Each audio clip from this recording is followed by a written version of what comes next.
Strap yourself in because we're set up, switched on, and ready to go. Ladies and gentlemen, may I have your attention, please? It's about to go down. Bobbing like a motherfucker stuck. Can you picture middle finger out the window getting fucked off? Liquor, he loaded, can't control it. Nigga, pass me the blunt, let me roll it.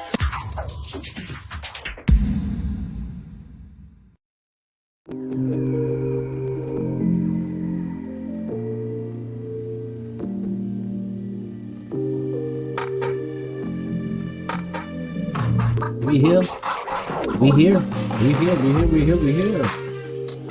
Oh, bringing the old beat back today. Bring the old beat back. Let's put that thing down. What's going on, everybody? Welcome to a brand new episode of the Scott Free Podcast. I'm your gracious host, Scott Free himself, also known as Scott LaRock, but not the rapper. And I want to say today's episode is, Friday, June the 18th, 2021. If I'm not mistaken, we're heading into Father's Day weekend, so big ups to all of the fathers out there, the stepfathers out there. Fuck you people that's going to try to put baby mamas or mothers into the situation to talk about them on Father's Day, because bitch, believe me, not everybody or not every woman is a good mama themselves. So let's stop trying to interject and put yourself into that situation. I think the brother Kevin Samuels would say, this is what's wrong with the modern woman today. But we'll get into that another time. But again, welcome guys. We made it another week. It was a hard week for me too. I've been extremely busy. I didn't even have time to prep for this show at all. So on weeks like this, when I don't have a lot of time to prep, I kind of like to just go off the cuff. I try to put in my mind what's going on, where's my headspace, what have I been thinking about. Hopefully we'll put together a long enough video that you guys feel, well, I actually like to put together these videos and tell people, and the reason why I don't do video a lot of times, I want you to hear my voice, hear the words that come out of my mouth, whether you're driving, whether you're sitting at your office, things like that. And I don't want you to be distracted by looking at this pretty face that I have. Oh yeah, it's very pretty. So that being said, welcome to the show. Let's get it started. But while we getting it started, let me get my drink together. Today is kombucha again. While I'm doing that, why don't you listen to some of these smooth tunes that I'm going to put on for you. I'll be back in a second. Give me about 30 seconds. I'll be right back.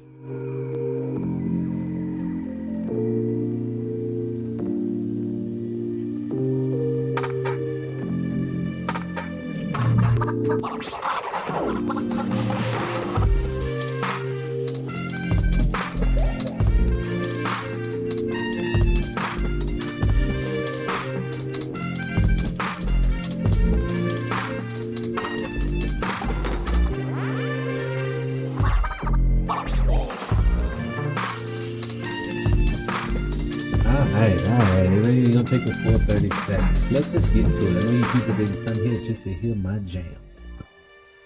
Welcome everybody. Like I said, I just wanted to cover a few topics that were sitting on my heart. And the first one, just like everyone else, the world's talking about Juneteenth. And which to me, I'm not gonna lie, I get a little frustrated. See, for a brother like myself who has studied Black history at nauseum, and when I mean I've studied Black history, I've studied everything from ancient antiquity up to current day, and even before that, I've even went back far. We can go back in history period. I've studied Pangea, probably the furthest I've ever been back.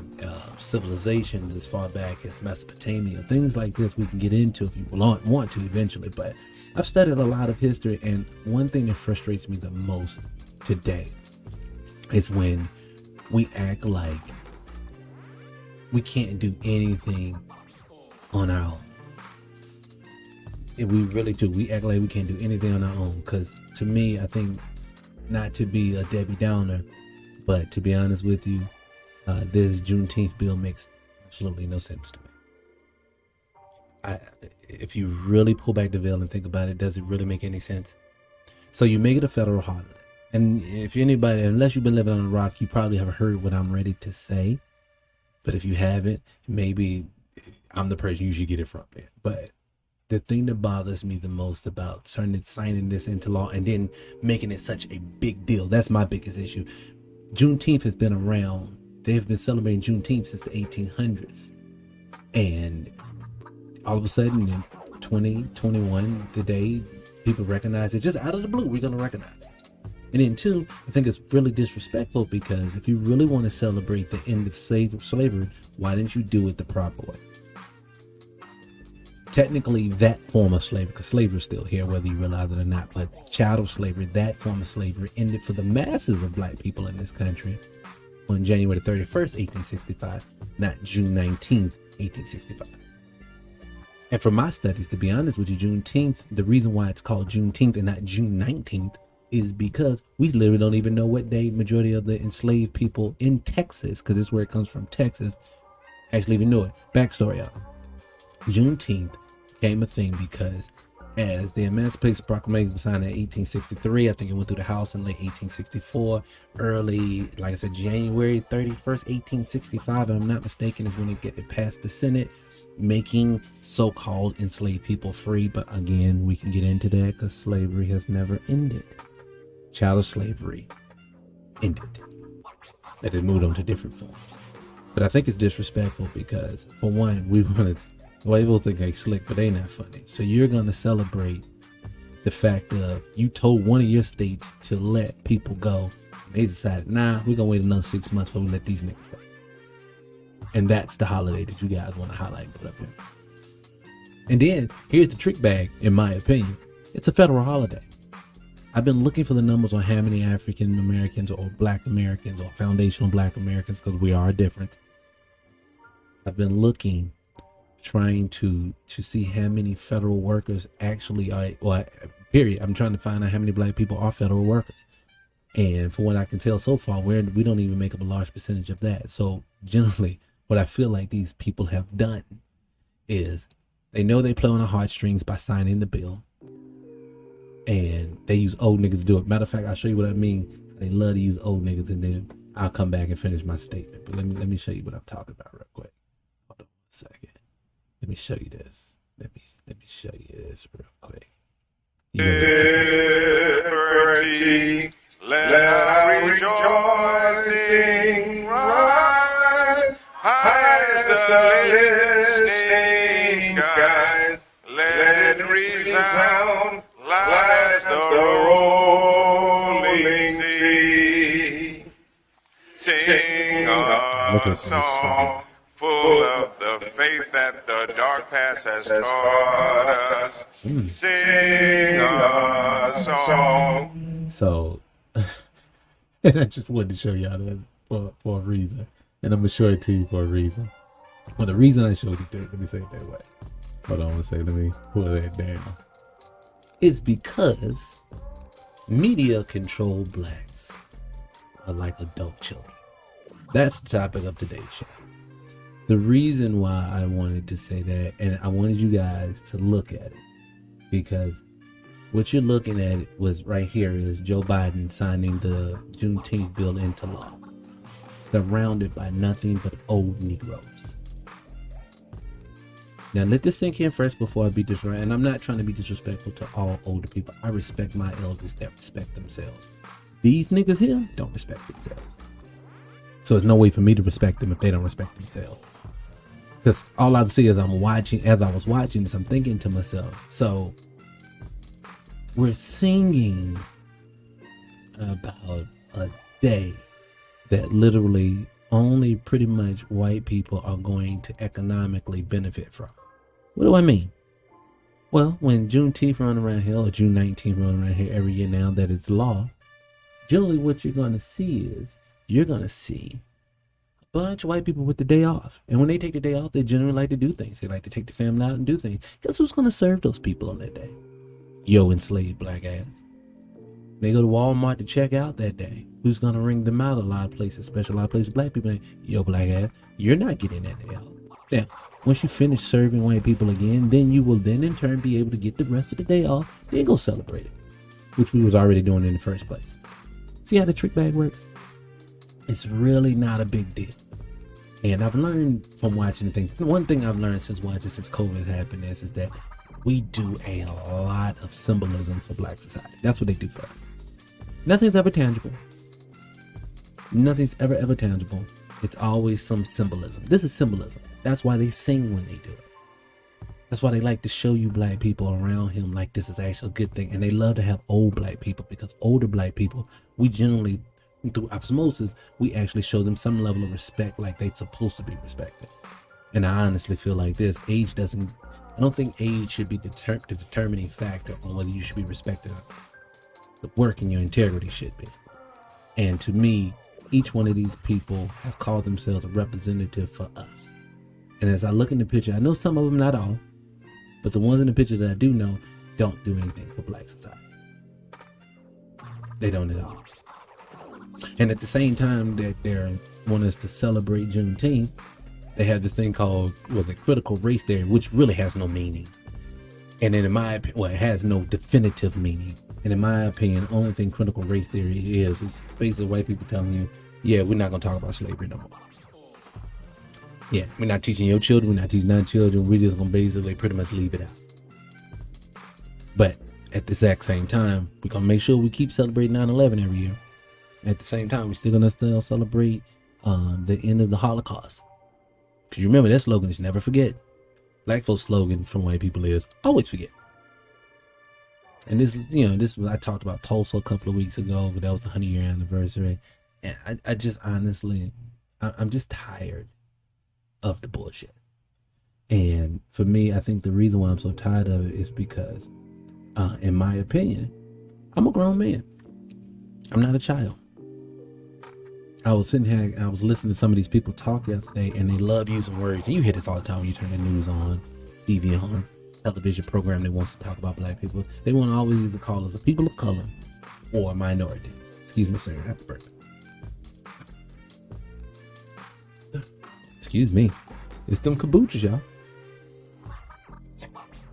But the reason why they love to use the word minority, you got to understand what white people, words always have multiple meanings. So you remember when you was a child and they say sticks and stones will break my bones, but words will never hurt me? That's bullshit.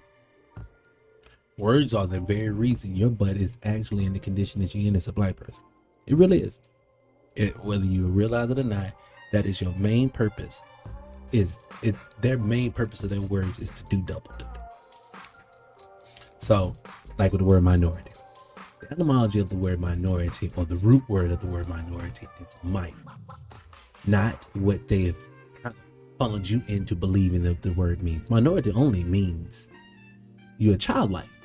And if you don't believe me, Google it. Google the etymology of the word minority, and you will find out, if you pull back enough layers, all it means is childlike. It also means that a childlike in the eyes of the court, which means that you can't handle your business on your own, so they in turn have to do it for you. Now, they've taught us minority just means you're part of a group of people that's not a large number. But then they call us African Americans. So the first part of that word would be African. If the first word of that is African, then I would then have to say, if I'm African here in America, if I'm African in Central America, African in South America, African on the continent, African in Australia, then that means we're all one race of people, correct? If we're going to use that theory, who the fuck is the minority, us or white people? See, words matter.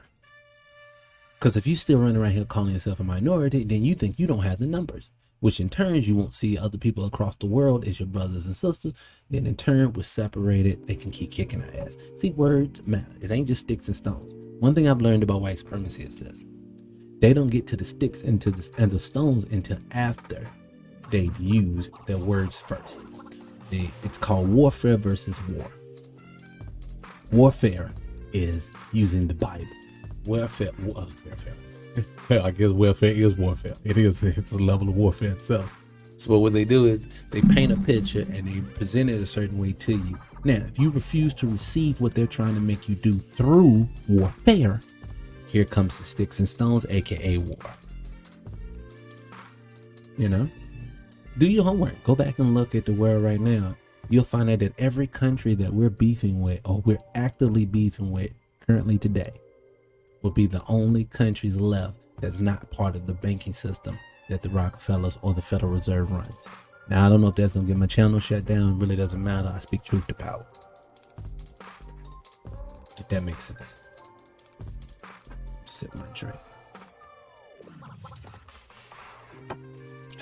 But we are.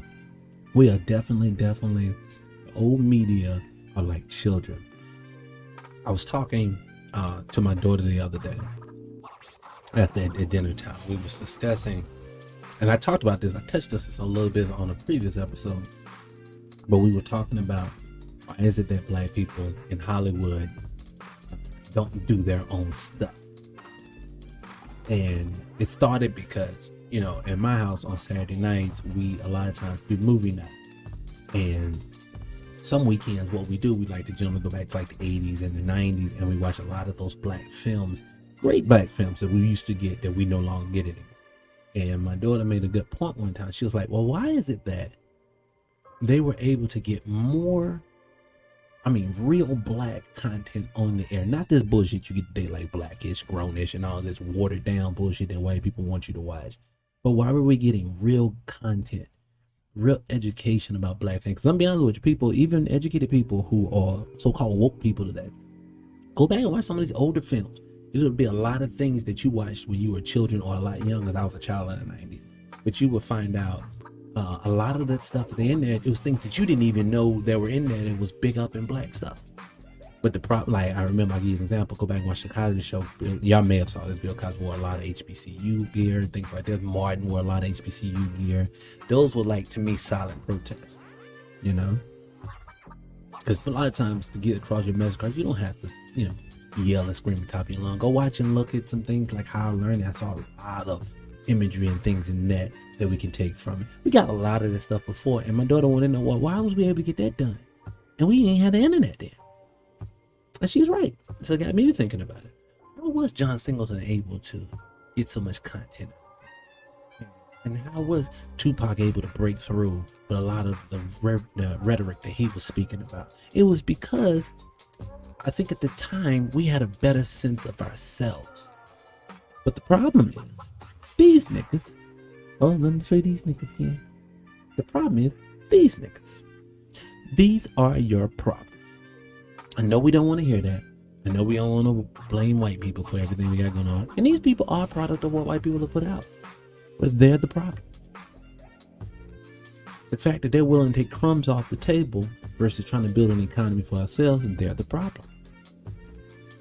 And see, we won't get anywhere until we can just basically, first and foremost, speak that out loud. Yo, these niggas is our problem. They sold us out for what they say in the conscious community, for a butter biscuit. We celebrate all the wrong things, people. It is 2021. I said this the other day. One thing I respect about the Jewish community is they actually have a community. We have no community. And every time someone tries to hold another person accountable about that, we jump on down their throats and say, well, that's not their responsibility. It is their responsibility. It is my responsibility. It is your responsibility. It is the next person's responsibility to do whatever you can at whatever level you're at the time. Like I said the other day, critical race theory, my whole opinion on that is that fine, fuck it, take it out of school. Because to be honest with you, I have two daughters still. Well, I have one daughter left in my house now, and we was talking about it the other day, and I had to ask. I said, darling, she's well, I don't want to give away age, on my baby's business, but she's a teenager, and I had to ask her, Black History Month at school, who did he teach you about? And say I have to get her to try to separate from what she hears from me and what I educate her on and what actually happens at the school. And let's be honest, all they ever teach them about is civil rights movement. They will sprinkle a chapter into here about slavery, and then they move on for it. So you've already been experiencing critical race theory. Now they just put their name to it. They are erasing and wiping out your history. But I think that the problem is that you have to understand it's not their responsibility to give you your history. I want to play something for you real quick. So let me find something real quick. Hold on one second. For me, I'm gonna take a pause, but for y'all wouldn't even feel it. But I'm gonna be right back. Hold on a second. All right. So I want to play something for you guys, and the thing that I want to play. And before I let it go, let me pull her up. Let's pull down this. Let's pull down that. I'm gonna play this sister for you right here, and it kind of ties into what I'm talking about. The problem with our culture is we don't realize that we're supposed to do for self, and we require or we look on the system to do it for us. And I think the reason why we look to put a system to do it for us is because they paint themselves as being a friend and not a foe to Black society. Now, if you study history, if you study sociology, psychology, the whole nine, you will see there's a problem with that. And this is why I want to play this sister for you, because she says something I say all the time. And I want her to say it for you, and then I'll come back and talk. Hold on one second. Let me play this for you. Did you know that everybody in their world can tell who their enemies are? Everybody in this world except black folks. You know, everybody else knows who their enemies are. But you know, we have this kind of thing that thou shalt not hold, whatever the scriptures are. But you know, we really believe in that because we've had Baptist ministers since the days of the plantation, Methodist ministers, we've had ministers who've kept us in a prone position, kept us on our knees. But never said that the law helps those who help themselves. So most of these people understand who their enemies are, but we do not understand that we're the most forgiving people. Don't you know if you ask the Catholics who their enemies are, they'll tell you they don't have to do any research. It doesn't matter where they are, they immediately tell you that at 2 a.m. in the morning. Ask the Jews who their enemies are, they'll call them for you. Ask the Palestinians, ask the Chinese, ask the President of the United States, he'll tell you. But we believe we have no enemies. We believe we have no enemies. Because if we believe we have something, it means we have to fight. And Boom. Boom. Got my music back on. I ain't even gonna bring this sister back up because she done said a mouthful. Boom. She's correct. That is the problem. See, y'all gotta understand.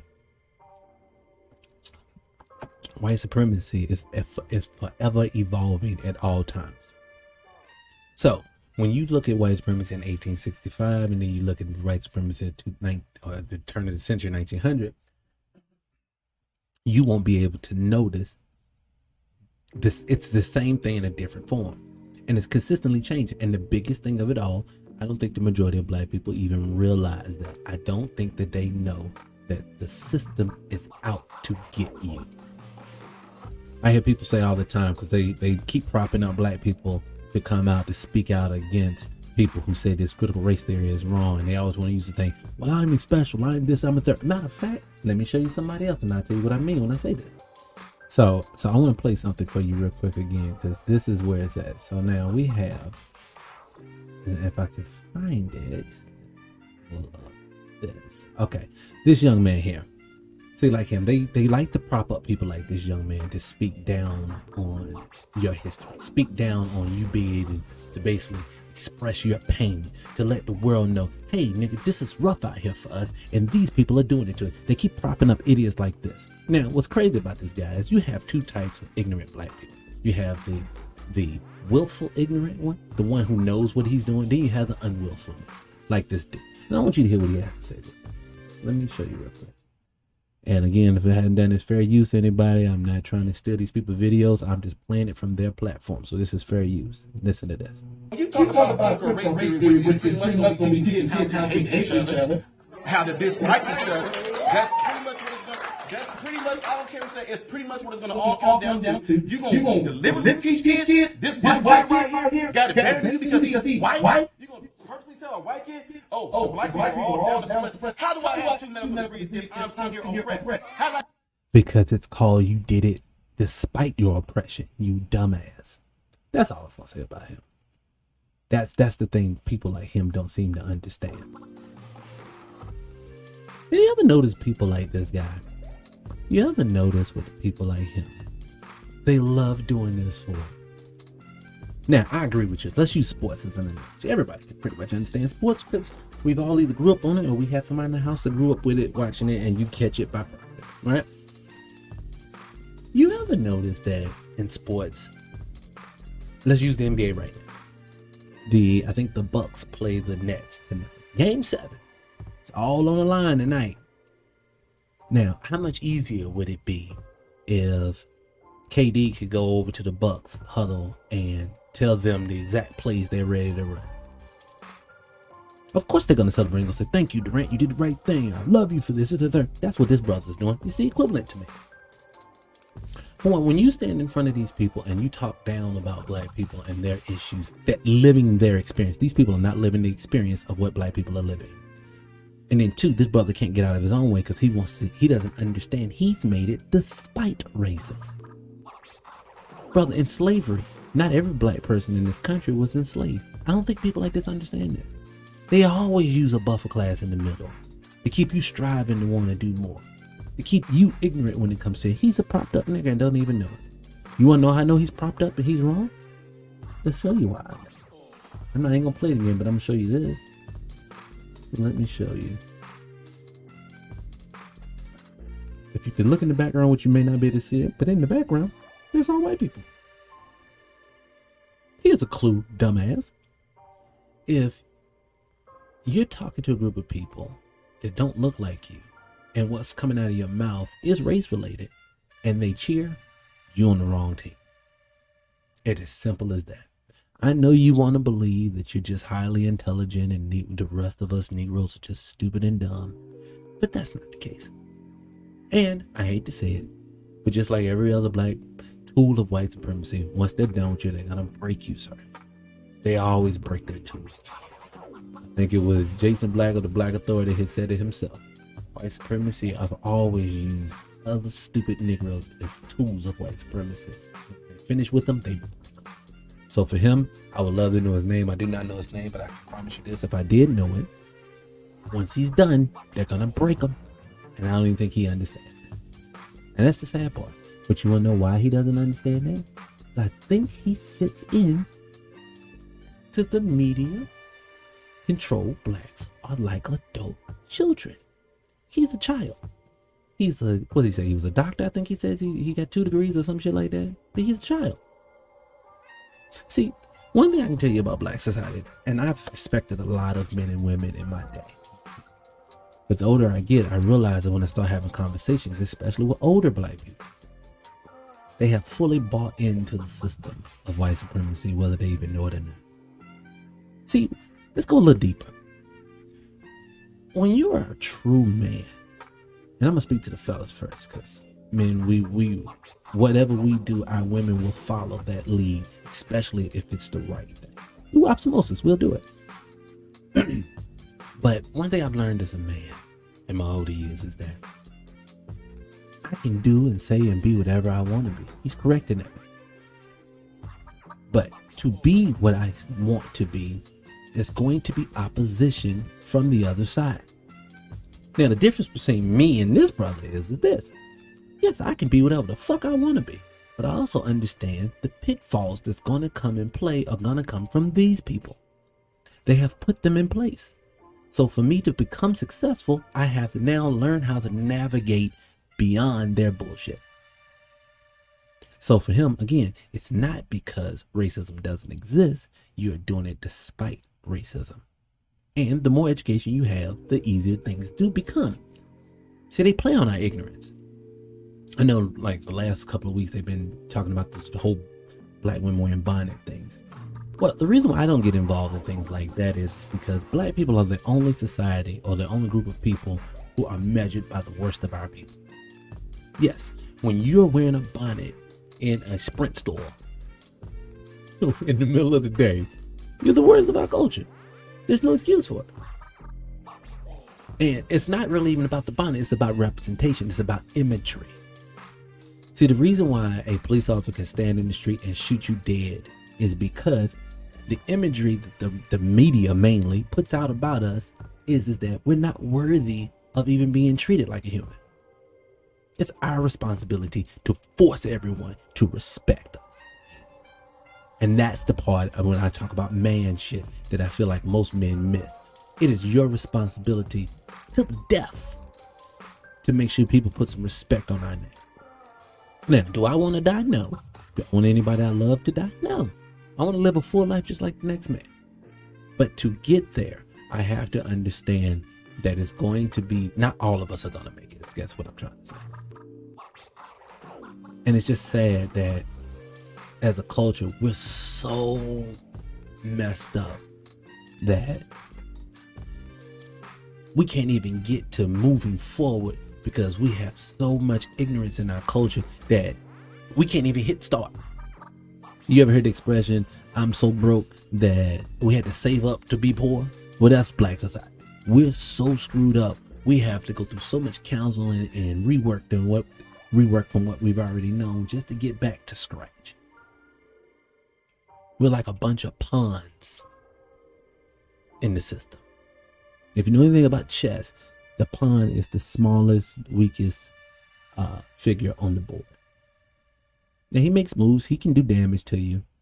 But the only way most pawns make any damage on a chessboard is he has to think collectively with the other pawns. And see, our pawns are being used by white society. It's our turns to take the pawns, us, the average black person with no power, no wealth, no money, no nothing, and to figure out how to band together to overcome that king and queen from the other side, which would be white supremacy, if that makes sense. And I just feel like, I think the main reason why that is because we don't teach ourselves anything. So let me go back to what I said, so I can get all over the place sometimes. So let me get back. So being a man, when I said let's go deeper, being a man is this. You can make your own rules. Everything that we do, someone has given to us. And this is going to hurt a lot of people's feelings, what I'm ready to say next. Even the concept of God. I know you said the book was inspired by it, but do you really know this?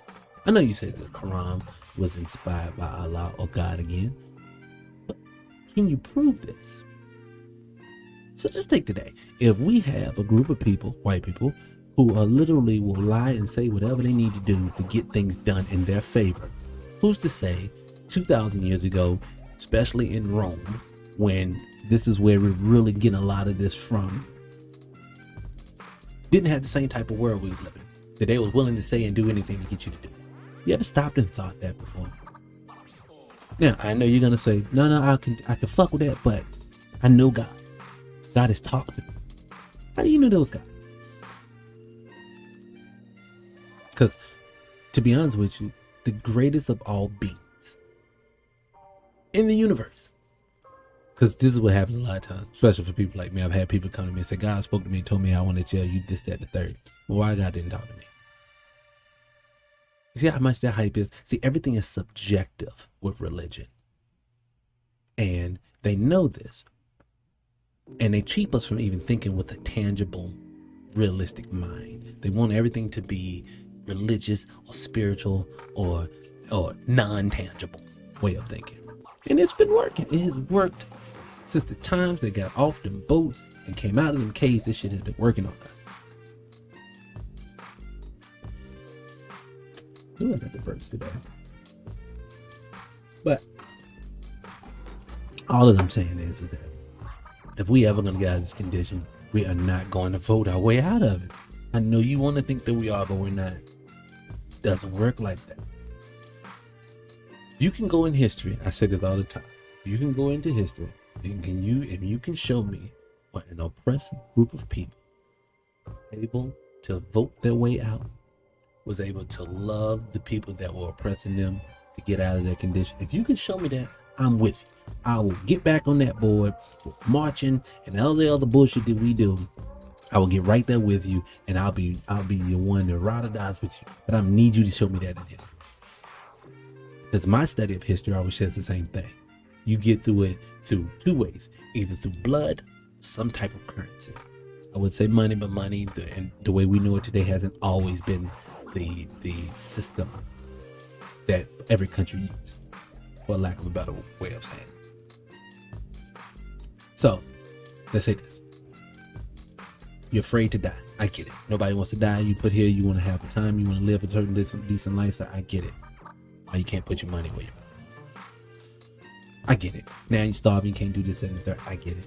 But I'm going to tell you, we can get things done. Even though they are generating so much wealth right now in white society and we're steadily losing it, we still have time. But the problem is, I don't think we're so fucked up right now. I don't even think people realize that we're going through it. So back to what I was saying. You know when my life started changing for the better? I'm talking about physically, emotionally, especially financially. It's when I stopped putting governors on myself. Let's break down the words a little bit, okay? Why in politics the state representative is your governor? He's the one who heads up your state. And among you of the words, or if you use the word governor in a different tense, like I give you a class example. You remember when you was on your school bus as a child, and the school bus didn't go no more than 35 miles per hour? 35 miles per hour. It was because it had a thing called a governor on it. It reduced the speed and kept them from being able to fully get to the high speed that the motor actually could handle. That is our society. They have put a governor in our brains. To where even when we think bigger, that governor slows you down, brings you back down to earth. You can't do that. You can't open that business. You can't do this without White Daddy. He needs to be involved. And what's crazy is some of the people that are most respected out here in today's society think this way. I say this all the time. If The Rock is a box office hit, if Kevin Hart was a box office hit, if Will Smith was they call Will Smith Mr. Box Office for the longest, then explain to me. And I know they're going to say, well, Will has a production company, Kevin has a production company, this and that. I get it. But why are they partnering with other people? Why does Tyler Perry have a studio in Atlanta where he employs everyone on the campus, on the grounds? He writes his own stuff, he produces his own stuff, and we're not going to get into whether we love his content or not. I'm just trying to prove a point. If he owns all that, then why is he using Lionsgate to distribute his stuff? Why does he have to partner with BET? Why does he have to partner with TBS? Why does he always have to partner with someone else? It has to be because you know that you are not allowed through their eyes to be able to be a full man. I say, I'm a man. I'm a man's man. I do shit that I want to do. Tell you a little bit about myself. Years and years and years ago, I used to work at a department store. I worked at a department store, and at this department store, when I came in, to date myself, I was making minimum wage. So they was paying me $5.50 an hour. God, I sound old, and I don't know who fucking live on $5.50 today. Fuck myself a drink. So I'm gonna go into the story time. Hold on a second. Just deviate from the script a little bit, but I promise you I'll try to bring it all together then. At this store, found out through one of my white coworkers, real cool guy, I cannot remember his name. This was over 20 years ago. Really cool white guy. We used to hang out, everything. He was the first one that gave me tequila with the worm in the milk. I don't advise you drink this shit. So, when I was kicking it with him, he casually brought up the fact that he was making $2 more an hour than I was. Now, I'm like 18 years old at the time, 18, 19 years old. I'm infuriated. You know, this is the 90s, so we had things like, you know, Malcolm X had put out there, so I knew about racism. I didn't thoroughly understand the depths and how deep it goes and how much our system is ingrained in it. But I knew that wasn't right. I knew that this dude shouldn't be making it. So my naive ass went right up there to the office, to Human Resources. I remember talking to the Human Resources, this little flaky white woman.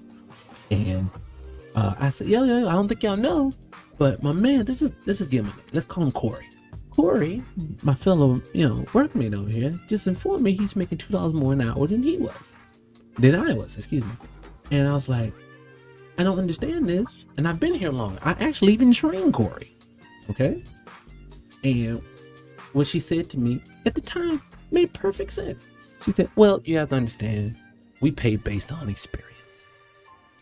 Corey's had more experience in this field than you did coming in, but if you work really, really hard, since you're training, I'm damn near positive you're going to reach this level of income sooner than later. Gotcha, loved it, I understand, went outside. Saw Corey later that day. I said, Corey, I wanted to talk to them because I told him I was going to go talk to him. He was very supportive. And when I told him, I was like, I went in, I talked to Human Resources. They told me you just had more experience. I get it. Let's get back to work. He stopped me because he was the cool white guy. And this is something I want to say to people too. Because I get called, I hate white people. I do not hate white people. One of my best friends is married to a white woman. And I have no absolute problem. I love him. And I love his woman just because I love him. And So this is not about individuals. This is about systems. Okay.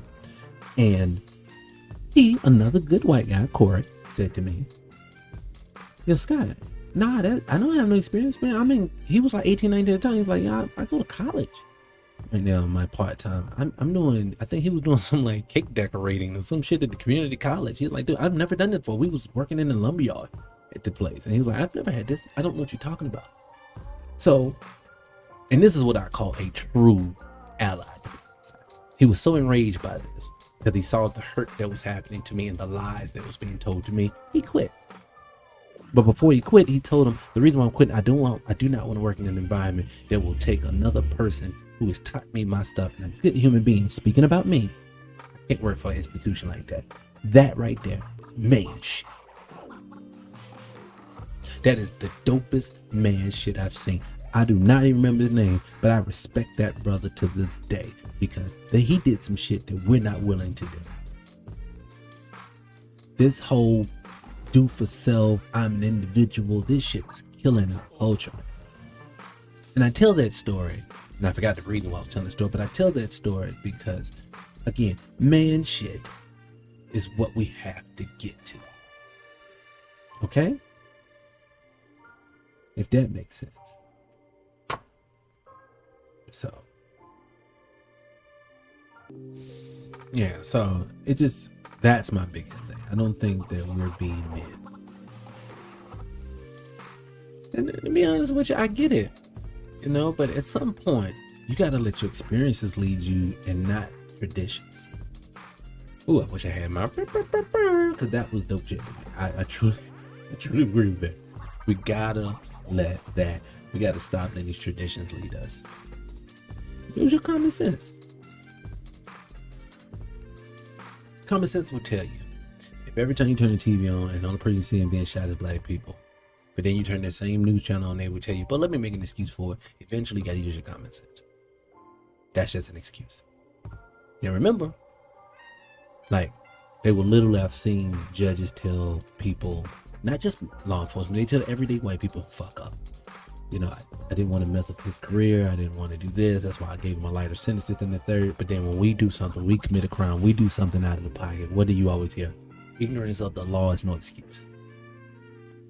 Which really means, AKA, for black people, ignorance of the law is no excuse. White people, we can have excuses built in all day long.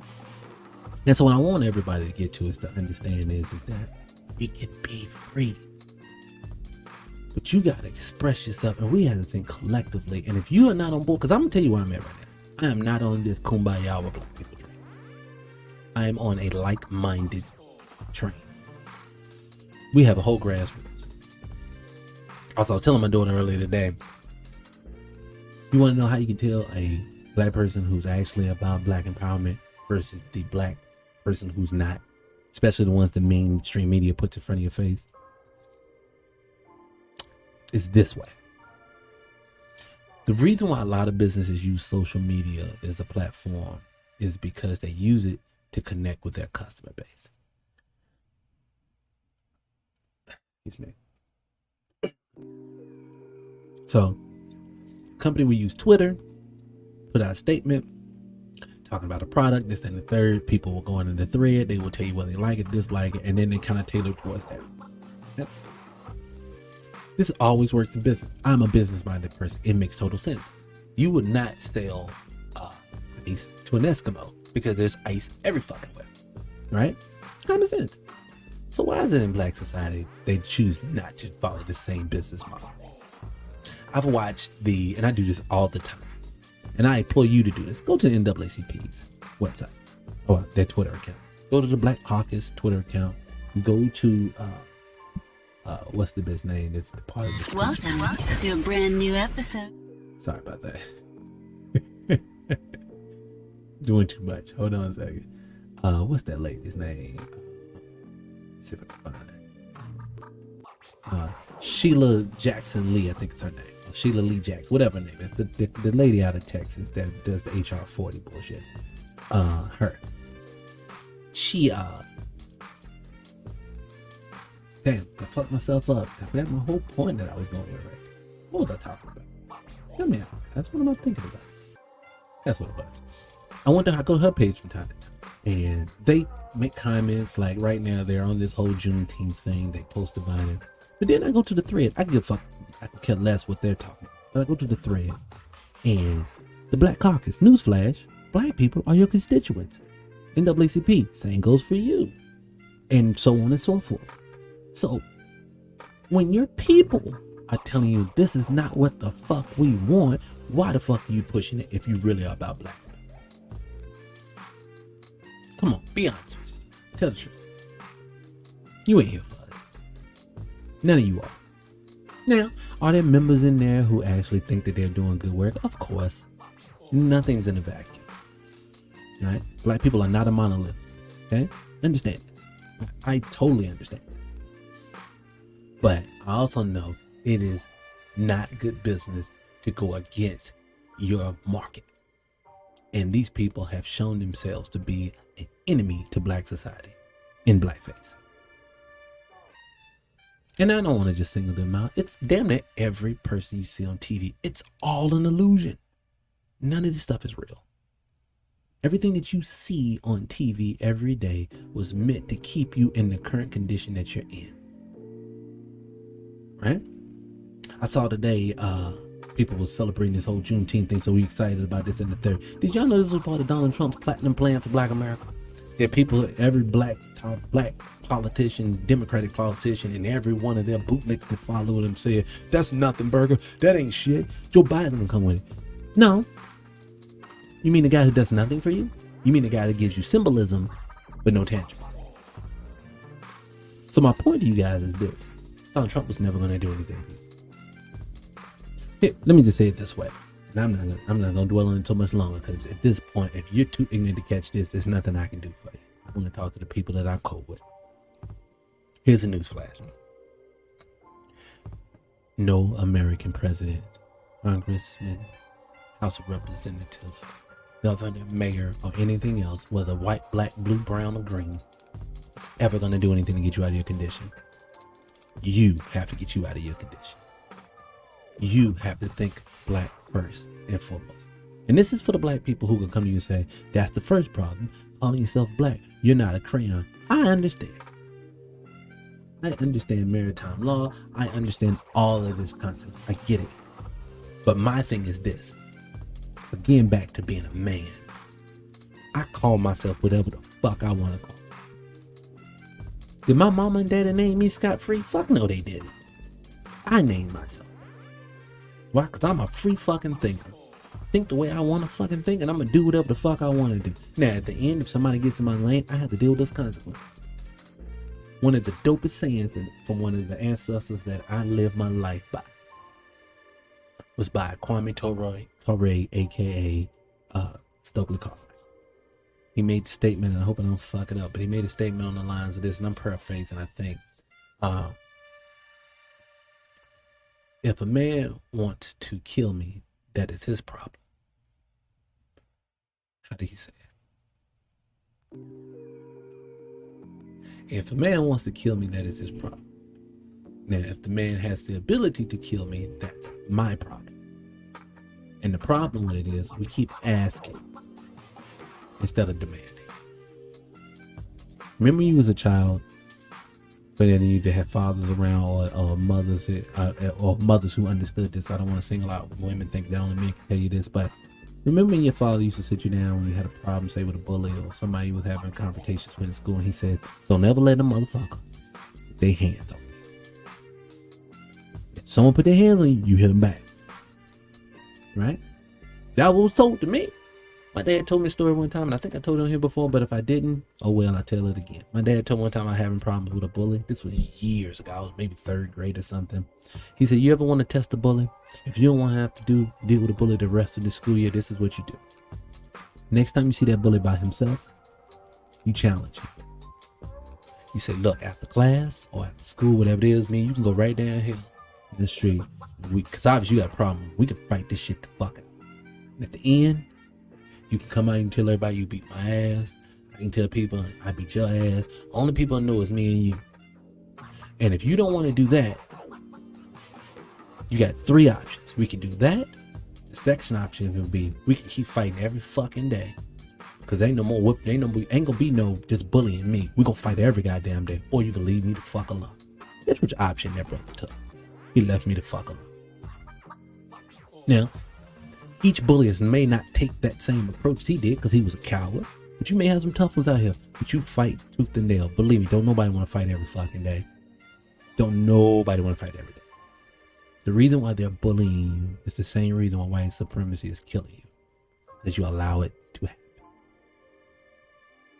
You have to be, the cost of freedom is death. If you want your children to live in a world where they are no longer getting murdered, the cost of freedom is death. Okay? Not trying to appease them. Because like this brother I was playing for you, he went on, the one that was in the room full of white people. I'll show you what I'm talking about. This brother here.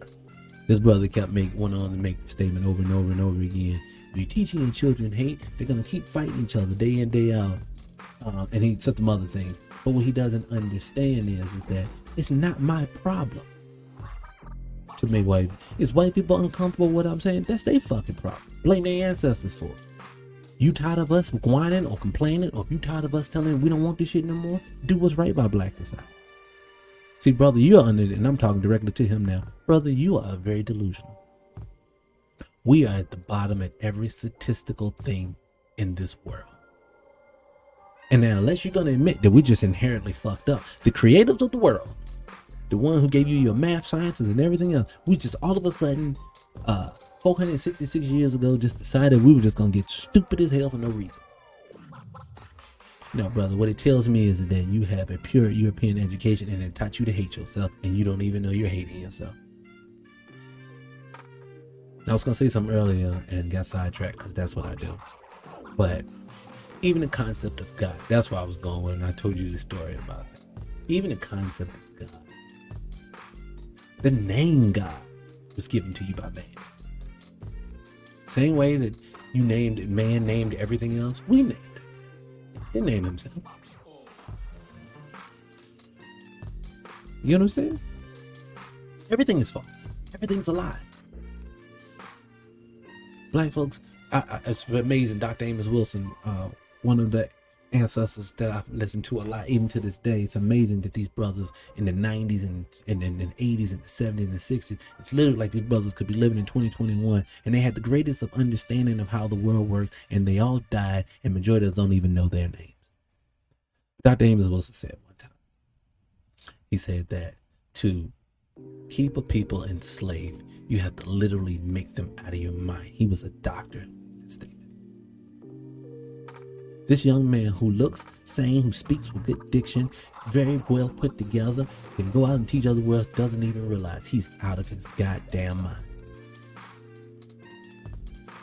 The people sitting behind him have convinced him that they're his friend, not the people who suffers, who look like him. I don't. That's what I don't understand. Now, if you no longer want to be considered a child of white society, that's what you are. You're an adult child. If you no longer want to be a child, this is my suggestion to you. Everything that you want to do, do it. Every stereotype that is put on you, erase your brain from that. I had to do that. See, from a very young age, I always wanted to be an entertainer. Oh, I wanted to be an entertainer. I wanted to be, when I was a child, I had mimicked Martin down. I was LL Cool J for a minute down. D'Angelo for a hot second. Can't sing a lick, but I was that. I was rap, I was sing, I was every stereotype that we see today for black society. And the reason why I did those things is because I thought this is what I want. Didn't even realize this was put on me by the very people. But I think the reason what happens between when I was young to when I got older, and the reason why I got out of there is I started to understand something. I had to start. But yeah, sorry, man. I had a phone call, knocked me offline. But as a child, I was told a lot that, stop dreaming, like something more tangible. And I think we do this a lot of kids, and this is not to disparage our parents or the older generation in this fact. They did the best with what they had. That's the way I look at it. So, do I feel like the way that my upbringing helped shape and mold who I am today? Yeah, in a good way and in a bad way. The good way we all want to love, but we always want to dismiss the bad way. But like I said, I'll take it all. But I know the fact of my parents did not understand some certain aspects of things when I was a child. I always tell the story. Don't break a child's spirit. That's first and foremost. If you want that man to turn into a real grown man and that woman to be a fully expressive woman, don't kill their spirit early. And I'll tell you one of the things that happened to me when I was a child that I realized through therapy and later years, yes, I have taken therapy, that this one singular moment in the second grade, I think it was, actually helped shape and mold my whole thought process up until my age today. And once I recognized that, I was able to break that shackle and move on. And I'm gonna tell you what happened. So, second grade, just like normal black guy, I'm full of fucking energy as a child. I just wanted to play around with my boys all day long. I had a D average coming out of second grade. If you know anything about the school system in the 80s, a D average was considered passing, but it was the lowest form that you could pass with. Well, a teacher, from what I remember, this is my truth. That's what I'm saying. This is my truth. Now, anybody wants to argue against it, I understand it. This is where I remember it. It went down. I was given the option of passing, but my parents said, no, he played all year. He needs to learn his lesson. Totally understand. If we had left it right there, and if my parents had sat me down and said, it's your responsibility, you fucked it up, you now have to pay the consequences. This is how I live my life with my children. I would have took that, learned from it, and moved on. I'm gonna tell you when I did it to my daughter later in life. But this is where it messed up for me. So that year, went to summer school. Parents told me, you failed second grade, going to summer school. So I went to summer school. Went to summer school, they gave out 7 awards in summer school. So I remember last day of school, because just like most kids, you don't really feel the pressure of the mistake that you made until after it's over. So last day of school, everybody's going home, all my friends have passed. Because mind you, side note, I don't know how all my homies were always smart enough to do their fucking work and play with me at the same time. My stupid ass didn't understand that. But anyways, I digress. So, go off to summer school this year, second grade. I knew then I did not want to be held back. I knew it. I said, oh, that's not going to be pretty next year. These niggas going to pick on me. I remember it like it was yesterday. And I remember, so I went off to summer school. Went to summer school that year. And if you remember, if you pass summer school, you can still go into the next grade. I only didn't just pass summer school. I went in, they gave out 7 awards that year. I got all 7. I remember the awards day. I did not sit down. Every time they called my name, I was back doing it again. Doing it again. Remember doing that. To the point I had a dude that I remember. There's a dude named Anthony. I remember there's a dude named Anthony in the class that he was almost like a friend of me of mine. He used to hate me for this. He was like, nigga, you got all them awards. You a punk. You a white boy. I remember this. And I remember talking to some of my friends when I got home that day. I remember sitting them, yeah, man, I got all these awards. Yeah, I don't want to fuck up like I did last year, but that was crazy. Thank God I did this at the 30. And fast forward, from my recollection, parents said, no, he hasn't learned his lesson, because I don't think they even realized that I did so well in summer school that I still didn't pass. So I'll be honest with you, that was the first time that my doing for self got crushed. See, normally we wait for someone else to do something for us, but that was one moment in my life when I said, I'm going to take the responsibility for what I did. And I honestly, I truly believe, my therapist agrees that if I had honestly was able to go on to the 3rd grade that next year, then, because I remember telling my friend, I'm not doing this shit no more. And if I had went on to 3rd grade, I probably would have had a totally different life. But that one singular moment changed the whole course of everything for me. And that's why I tell people all the time that, especially with children, when they're trying to express themselves in a certain way, let them have it, especially if they're doing the work. Don't crush their spirits early. And again, that was not to disparage my parents. I think they were doing what they thought was best. Like I said, I had 2 working parents, and I think at the time they both was working 3rd shift. It was just not a lot of time, but that's white supremacy for you. Now just imagine young man that's in this picture, young man. Let me show him again.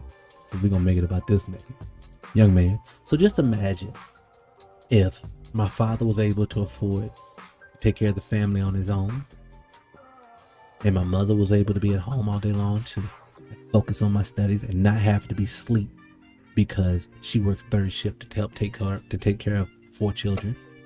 Just imagine she would have known what I was into, realized that I had learned my lesson. I probably would have went on to the next grade. You know what I'm saying? Does that make sense? So what I'm saying is, it's not even just for children. This is for adults. And I always tell people all the time, these reference points that we have in Black society or traditions are killing us. Reference points and traditions are killing us. So, like my child, she was kind of presented with the same thing. Fast forward 20 some odd years, probably 30 some years later. My daughter, my knee baby at the time, this was like 3rd, 4th grade first. So I was right around the same age as I was at the time. Now, she's always been very studious. Work went very easy for her, and this is the one that's going to be a doctor. So she decided on awards day, she wanted to ball out crying because she didn't win any awards this year. And I had to explain to her, people that win awards are the people who do above and beyond the work.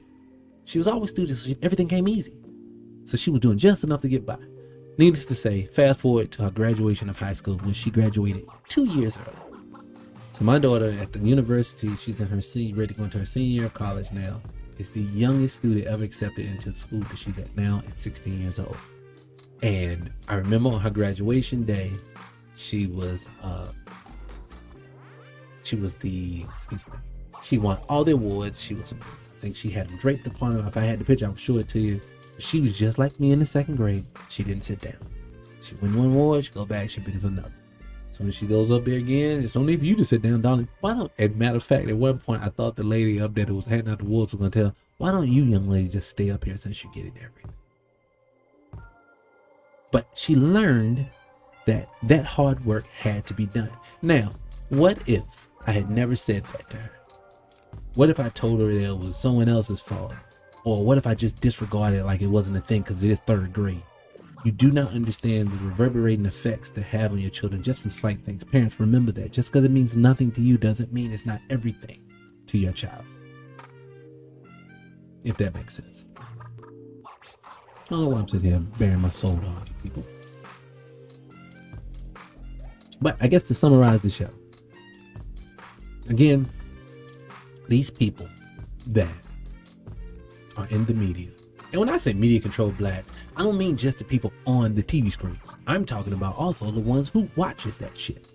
So if you get all your content from CNN, MSNBC, Fox News, or some outlet that's given to you by the dominant society, you're now taking your information from your open enemy. That's why I played that video from that system. Black folks are the only people on earth who do not realize they have an enemy. That is the dopest shit about where white supremacy is at now. White supremacy literally, it's so deceptive. It disguises itself as your friend when it's your biggest foe. And to the young man standing in a room full of white people, this is the biggest part that you missed. So remember, if you're getting your information from your enemy, you're gonna always lose. So this is where I'm at. Let's be a little nice about it. This is where I'm at. So where I'm at right now. Excuse me. Hold on a second. I got to burp. Goddamn kombuchas are good, but them bitches will make you burpy. This is where I'm at. Where I'm at as a culture now is this. Fuck them. Fuck them and fuck their opinion. So that's the biggest thing that messes up too. Oh, they gonna, if we do this, they gonna look at us like we this. I don't give a fuck. They will literally manufacture how they want you to look. You don't think that they really, these people, this is all they do. Let me slow down because I really get excited. All I'm saying is this. You have to stop giving a fuck of what other groups think of you. This man was trying to explain that his is talking about critical race theory. Or this is going to cause animosity between black kids and white kids, and you're going to teach them that theory. Brother, so what's the alternative? Lie to them that they're living in a world to where if they just do whatever they need to, if they just work hard, it will be no obstacles for them? Bullshit. Well, tell your children this. You cannot do them like I do my children. Tell them, this is the world you live in. This is how it navigates. But you are a star. You are God. Remember, they said in the Bible, you're made in God's image. I tell my daughters all the time, you're God or goddesses. And I don't mean it in that, hey, queen, fuck that. I mean it in the way that if you were created in the Creator's image, then you're not beholden to anyone else. Don't let anybody stop you. But don't be delusional about what the fuck you had either in this world. Stop running around here telling us that we should just forget about it and let them move on. No, fuck that. You're not going to get let off the hook. If you thought that you were going to take and enslave our people and force them to work for free labor to build the most wealthiest nation in history, then motherfucker, you're going to pay for it. It's only fair. So just know this. If you really wanted to give us no more excuses on why black people are struggling so bad, pay the money. Then people say, well, who's going to pay? You don't give a fuck when everybody else is getting money. There's money getting shelled out to people all over this world every fucking day. Nobody complains to a black person. Why? Because those same people are not ignorant. They know that you get any wealth, you're going to kill them. They can't compete. I always have a saying in my household that nobody hates down, you hate up. So when somebody's trying to hinder you from doing something, it is not because they think less of you. They think highly of you. Oh, when I'm in a room full of white people, I know they can't stand me. Now, they be coming to be nice. They be my friend. They want to talk to me. They want to do this. They want to pick my brain. Because you know I'm dope as shit. And my dopeness will smash your little peon self. So I'm not going to sit here and let someone else dictate what I'm going to do. No, what I'm going to do is I'm going to move the way I want to move. And I'm going to insulate myself to the point and protect myself for if and when they come. Because they always come. These people are 8% of the world's population. They're the minority. If you want to use today's, in the colloquial sense, they're the minority. They know that they're going to lose. And mind you, they're 8% of the population and steadily declining faster than they're growing their new children. They're dying faster than they're actually birthing more kids. So which means, that's the reason. Because I had a sister I saw online today. She posted something, not to get sidetracked, but the sister put up online. She just can't, and I could see it in her eyes. She genuinely could not understand why is it that white folks just can't leave us alone and why they always want to tell us about ourselves. It is because they know if they leave you alone, you would then take over their position. And they don't want that. Remember, in this world, they have a thing called racism. The root word of it is race. The only black people want to cross the finish line holding hands together. The entire world is trying to beat each other. And they all know this. Okay, if an Asian got a beef with an Indian, or an Indian got a beef with a white person got a beef with a Jewish person, so on and so forth. They all know one thing, that nigga gonna bring up the rear though, because he's stupid. And that's one thing about me, I can tell you to my core, I cannot stand when somebody makes me look. I spent too much of my life educating myself for to turn around and let somebody who's lesser than me try to actually come out here and smash me. I won't let this shit happen. So if they're educating themselves on philosophy and psychology and mind control and all the other things, you turn around and do the exact same fucking thing. You have to become the counterbalance to what they're trying to do to you. But it cannot include them because they're not going to help you beat them. Let's say that again. Young man. Let me say that. Let me show you here. Let me show you that. Sir, you can say all the pretty words that you want to, but those people in the room are not going to let you overtake them. It is your job to do it despite them not wanting you to do it. That's how it works. They know it. The world knows it. They've conditioned you out of understanding it. We have to get back to our true nature. Use your animalistic behavior when it comes to it. When I mean that is realize that you are in a jungle called life. And in this jungle, your objective is to get to the best position you can get to protect you and your family at all times and at all costs. I can honestly say this definitively with no equivocation. I can say this out loud.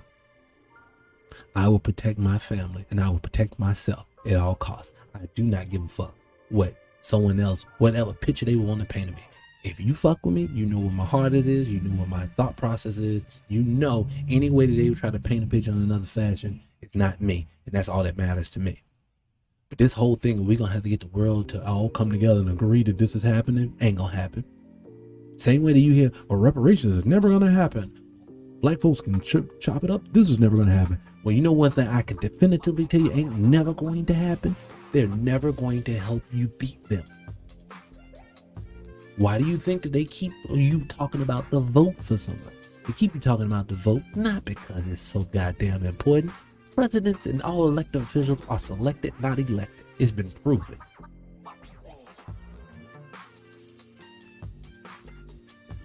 So since it's been proven, these people are not going to help you.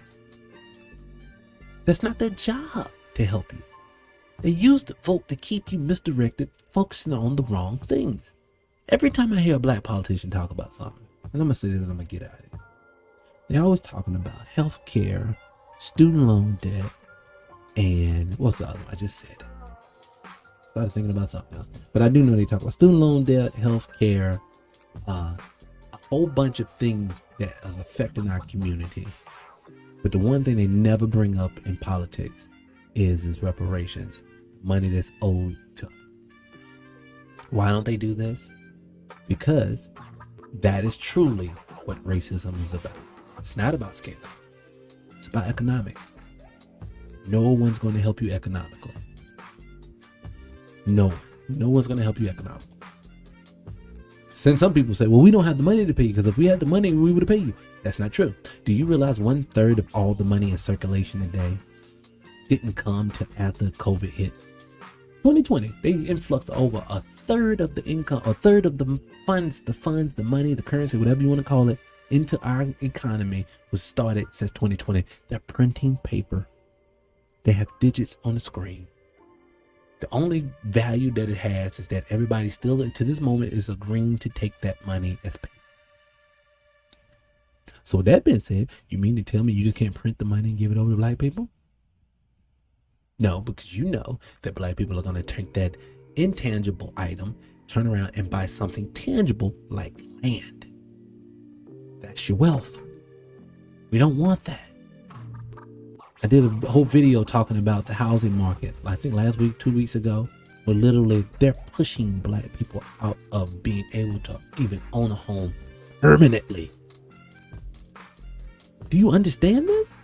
This is warfare. And this running around getting hand claps from your enemy ain't gonna cut it no more. But I'm excited and encouraged because I know that I can see young black people are waking up. The problem it is that we have to basically let the old or the media control blacks down. Stop getting so emotionally invested, man. Stop getting out of pocket and you crying and whining about it. Be a man. Okay? Man up. Understand that you're in war. And understand that no matter whatever happens, it is on you to fix it. Not the politician, not anyone else. That being said, that was today's episode of Scott Free Podcast. I think I'll be able to do one in studio next week. We're building out some new stuff inside the studio next week, so hopefully we'll be able to do it. If not, I also have a trip coming up. I'm going out of town again. I'll be out, but I'm still trying to put up something to keep this thing going. If you made it this far in the podcast, I appreciate you guys. To grow this channel, I need as much support as I can possibly get. Now, you don't always have to agree with me on everything and all my stances. I understand. But what I do ask of you guys is that to understand my position, understand that all I want to do is help, and just know that as my channel grow, the more opportunities I have to be able to help out the people. That's what my sole focus is at. I just want to help the people. And I'm going to get it done regardless. Scott Free will make an impact. I will make an impact on this world to a level that I promise you that most have never gotten to. But it'll be a whole lot easier with your help and support. So if you haven't followed the channel yet, whatever medium you're watching this on right now, please hit the like button. Hold on, I got a goddamn siren going on. What is going on here? Hopefully you guys can hear that. But like the Vicky Dillard always says, hold on. This shit, I don't know what the fuck up about. Hold on, let me pause this. Sorry, I'm back. All right, so I'll say this. Like I was saying, my girl Vicky Dillard says it all the time. Whether you have one person or 10 people or 10,000 people that's following. If you hear the sound, if you're on the other end of my voice right now, your follows, your shares, your likes, and not even asking for money. We didn't get to that point to where we would want to build something together. I just asked for your click a button. Black people, if you know me, if you've gotten to know me through social media or even in real life, you would know that I don't just talk about it, I breathe and live this. And all the thing I ask in return is that you guys support me along the way. No, you may not agree with me, but let's just see what I get done. Support what I can do and let's see what I get done. Maybe I'll be able to change your opinion on how life works. So yeah, definitely hit the like button, hit the subscribe button. Catch me on this Sunday's You Guys to Chill podcast with the fellas. We'll be talking on some subjects. Hopefully, we won't go too deep this time. We got kind of deep the last couple of episodes, but hopefully we'll keep it a lot lighter and just chill. And for the people who watches the Just Me and You podcast, it's coming back. We actually had a couple of things that we wanted to work out to bring you the channel in a more conducive and sleek way. I watched the first couple of episodes and I realized there's some things I want to change on the platform, but we're gonna get back to it. Plus a myriad of other things we have going on. Go to 300radio.com, sign up, become a member. Yeah, and with that being said, man, I'm out. I'll catch you guys next week. All right.